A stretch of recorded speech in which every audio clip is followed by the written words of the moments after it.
Hey Ramblers. I'm recording today from our kitchen because it's just so pretty outside I couldn't stand the thought of being down in the basement. But this video today is going to cover chapter 2.6 in our textbook, and it corresponds to the topic of differentiability. So firstly we'll define what differentiable means, and then we'll move on to look at a couple of examples of where functions are not differentiable. We'll then just wrap up with the relationship between differentiability and continuity. And that's about it for this video.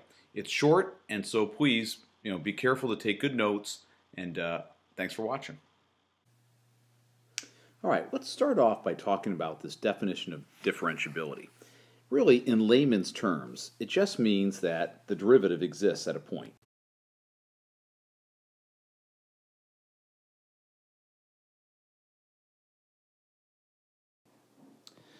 Now, this is not the most technical definition, so let's bring in the actual definition of differentiability.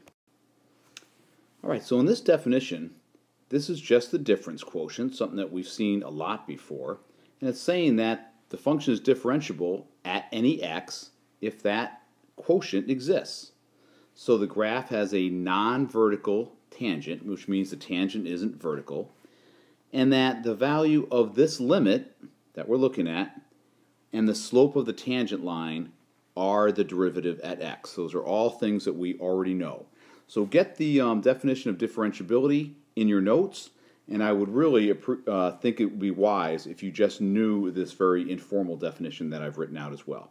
Okay, let's move on to a couple places where we're going to see that a function is not differentiable. A function is not differentiable. Well, put it this way. A function that's continuous everywhere is usually differentiable, except at a couple of places.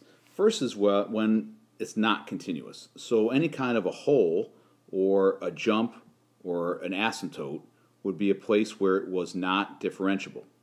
Then if a function has a sharp corner, most of the terms and maxes and mins we've had, I've tried to be sure or to draw them very round.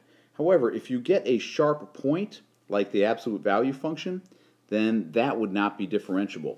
So anything that looked like absolute value does, where you've got a sharp corner like that, is not differentiable. Why? Because if you look at the derivative, if this is f of x, then the limit of the derivative of f of x as you were approaching 0 from the positive side, well, we know that. That's just a slope equal to 1. So the derivative would be 1. But if we looked at that same limit, what's the limit as x approaches 0 from the negative side of the derivative? Well, coming from the negative side, the slope equals negative 1.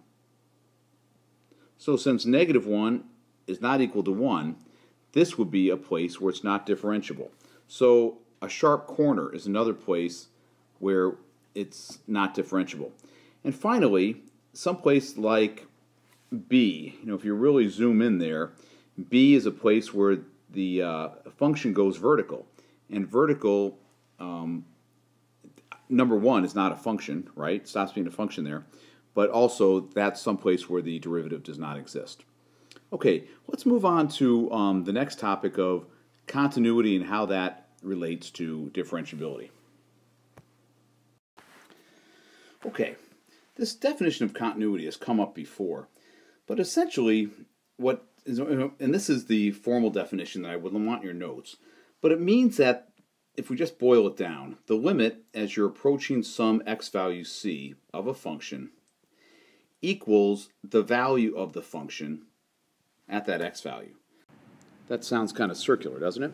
Well, it means this, that if we have a function and the function is approaching a certain y value as x approaches c, and whether we come from the left side, so that would be the limit as x approaches c from the left of the function, and we're going toward some place on the y-axis. And as we approach from the right side, we're going to that same place. Okay, that is the limit. And the fact that we're going to the same place, whether we're coming from the left or coming from the right, that means that the limit exists. Now, it means also that there's no jumps, there's no asymptotes.